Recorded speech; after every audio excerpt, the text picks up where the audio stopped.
In this session, we will present some approaches in this practice-based artistic research that we have been developing in our own research projects. These approaches may help address some of the issues that we have often encountered in artistic research. These issues are connected to the two preceding themes of this symposium, sources of performance knowledge and scholars and performers interacting.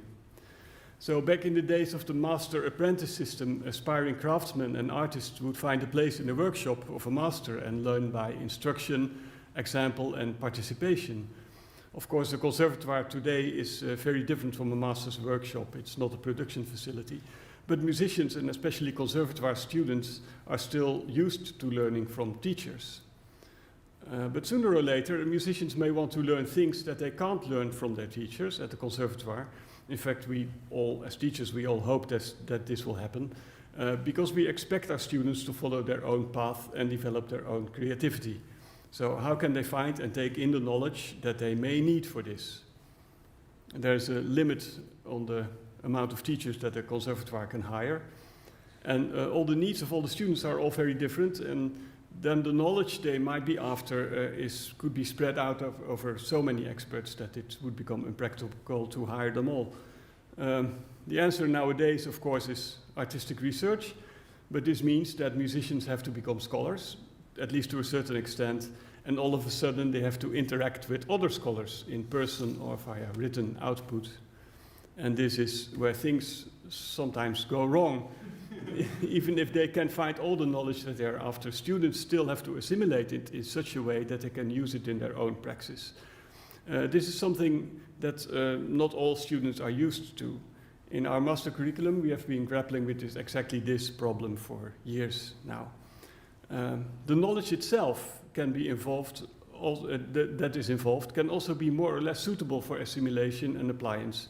It can be more or less abstract or general, and more or less derived from real musical practice.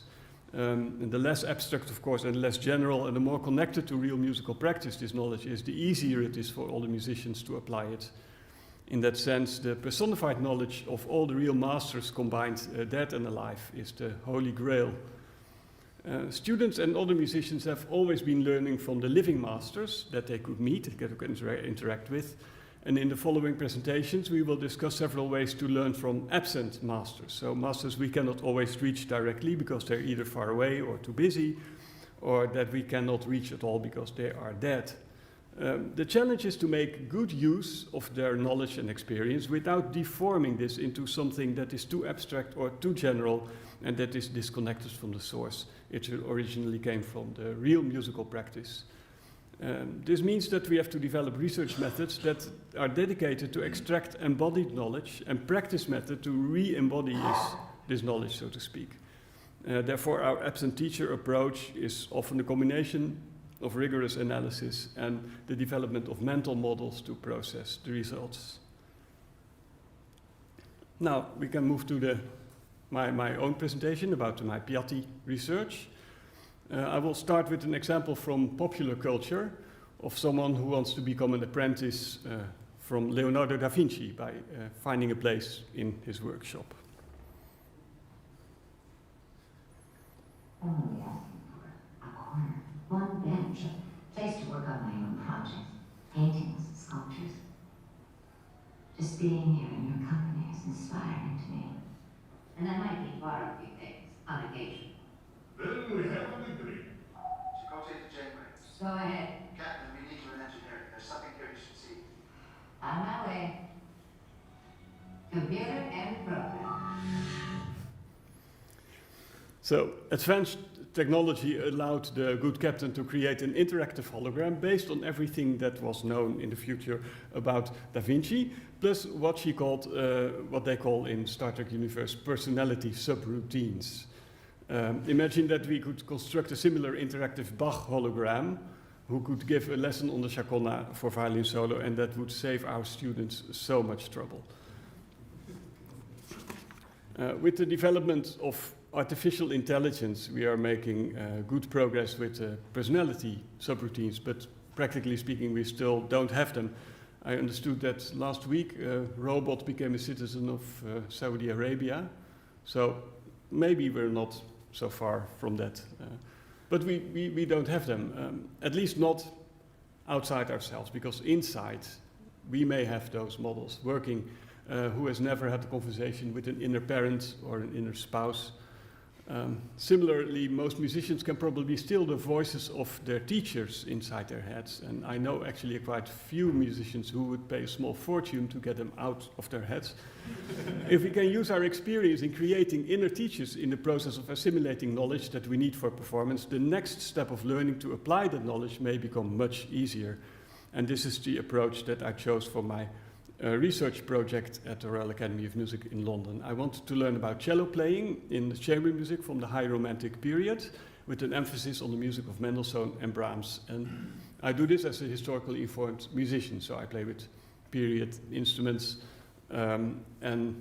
using ideas derived from past practices. Traditionally, HIP research in this field would be about the original instruments and about the common practice of the cellists closest to the composers. The basic idea would be to get as close as possible to the intention of the composer by finding out this is a long one, expectations of the composer of the response of the cellists around him to their notation.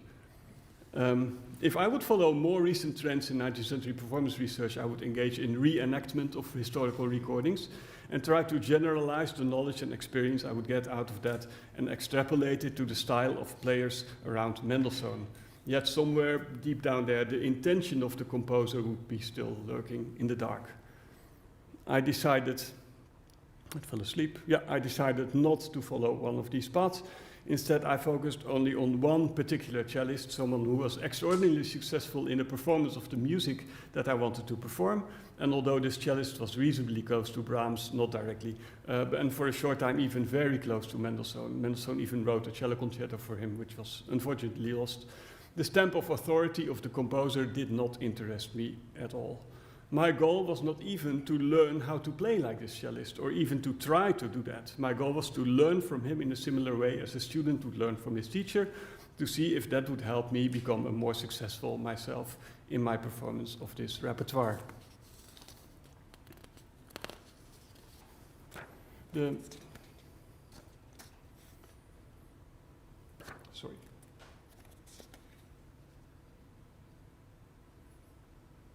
I'm lost. No. So the process was not easy.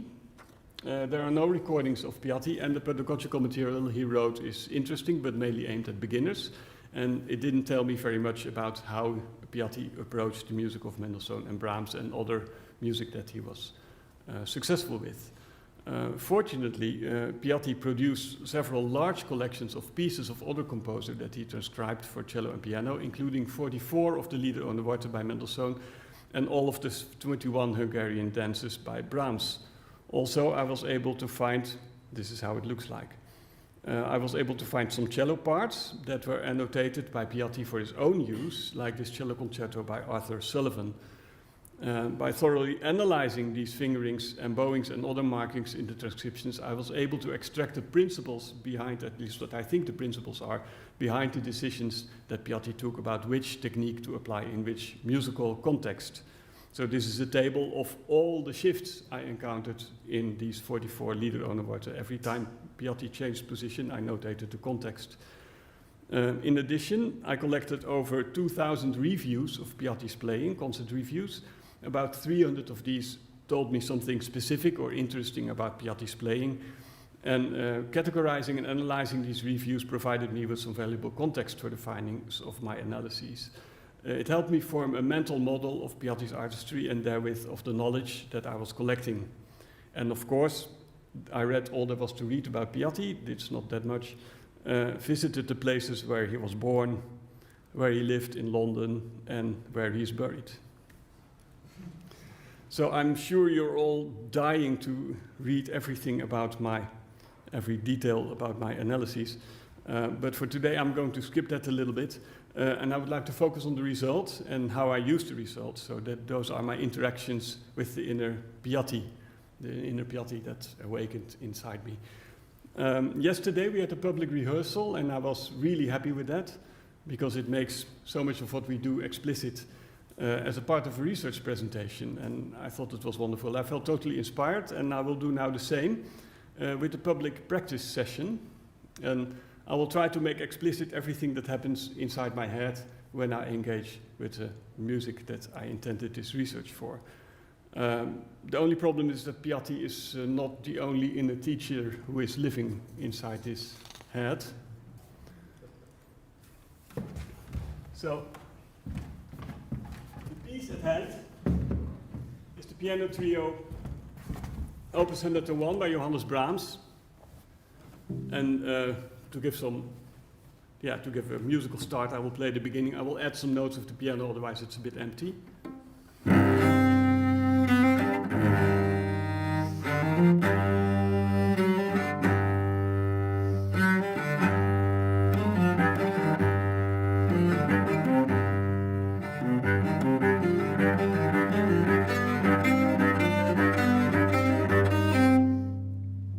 Is expecting this chord, but I have several ways of playing it. Of course, this is the culmination of the line which goes to the G. On the other hand, there's the pedal point, and the chord is the last note of the pedal point. So my tendency normally would be to break the chord and to bring out the top line.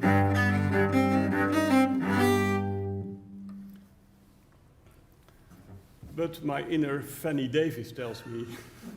I was present when Brahms, Joachim, and Hausmann were rehearsing this piece, and Brahms was insisting that this pedal point is really very important, and he told the string players to play it really loudly and insistingly. Well, is your cello set up correctly? Because then, if it is, then it's possible to play this chord without breaking it, and then you will get both voices.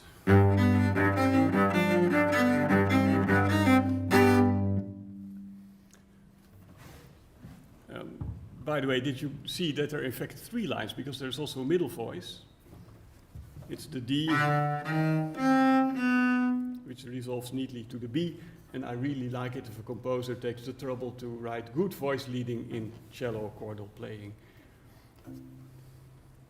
Oh, I'm so happy with this new setup for my cello. I have a bit thinner D string, and my bridge is a little bit on the flat side, so I can play these notes simultaneously, and I can do all this without disturbing the ongoing rhythm.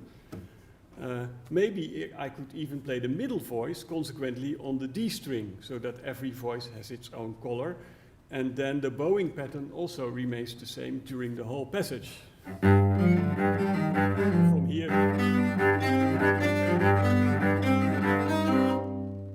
So play the C on the D string. My dear boy, where did you pick up those silly ideas? The E flat will be out of tune before you know it, because you have to jump. The C will sound weak, and if that is not bad enough, the stretch that you have to make is very uncomfortable for the hand. I would never take that fingering, and you are willing to take all these sacrifices for some abstract idea. Okay, I will look at it again, and the line jumps actually exactly there. So maybe it's actually suitable to go to the A string for that note. And then they call me a scientific musician in the newspapers.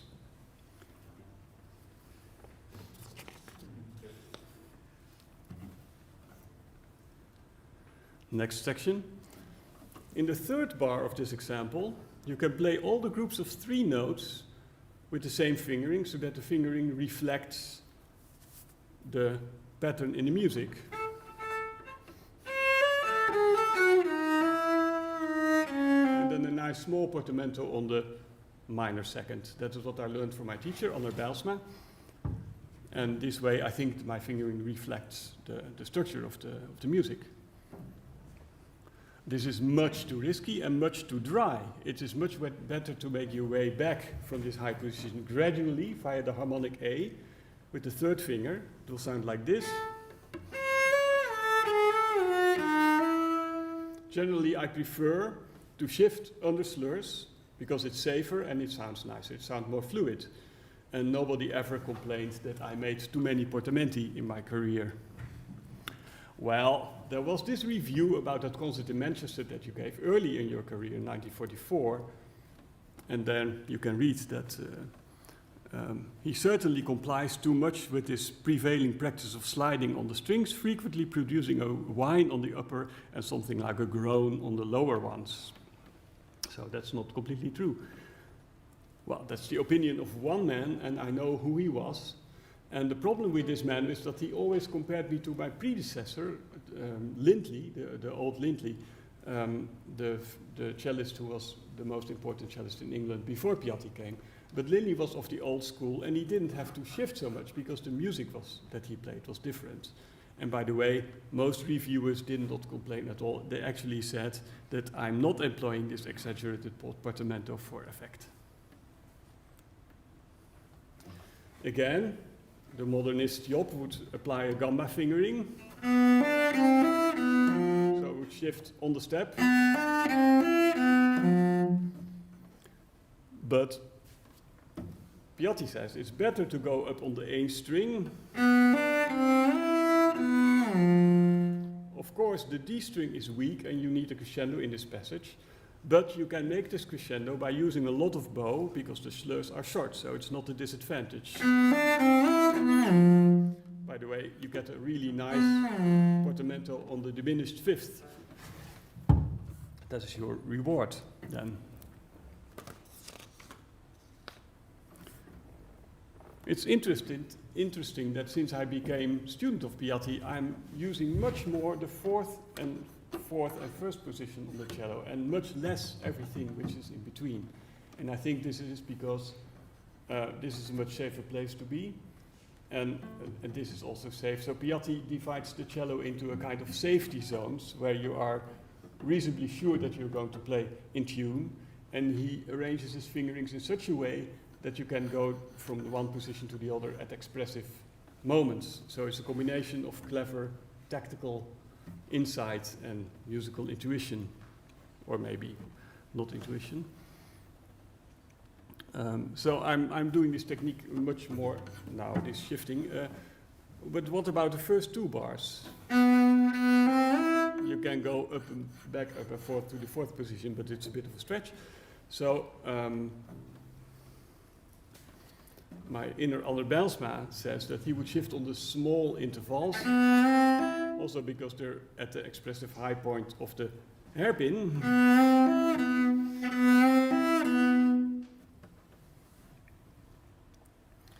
But in espressivo, I would rather not shift on semitones because it usually sounds very muddy, and I don't like the second position at all, in fact. What I would do, I would play the first E with the first finger, stay in fourth position,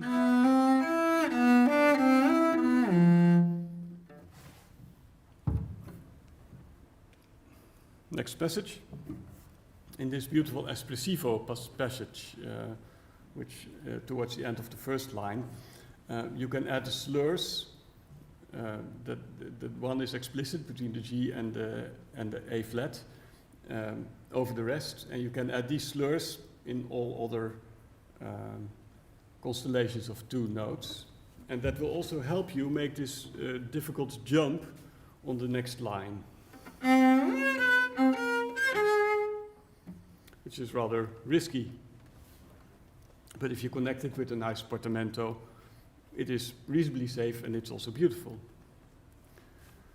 But I can't do that. There is a rest in between. How can I make a portamento if I have to interrupt my bow because there is a rest?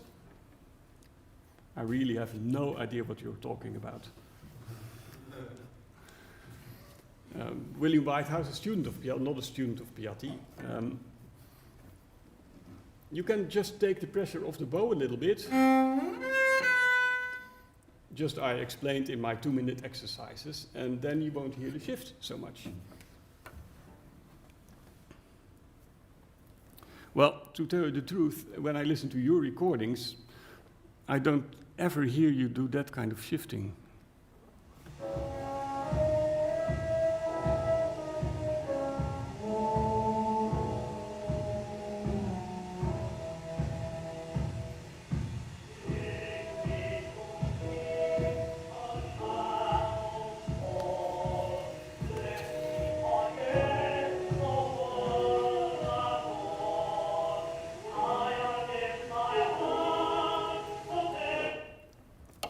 very much keeping the pressure on the string all the time.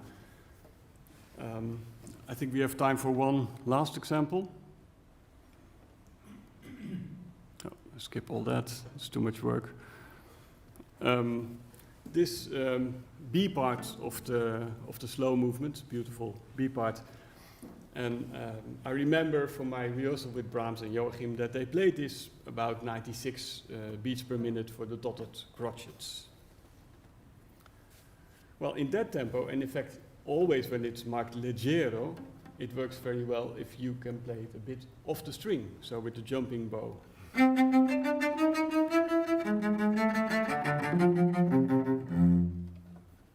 And there is the inner early music world.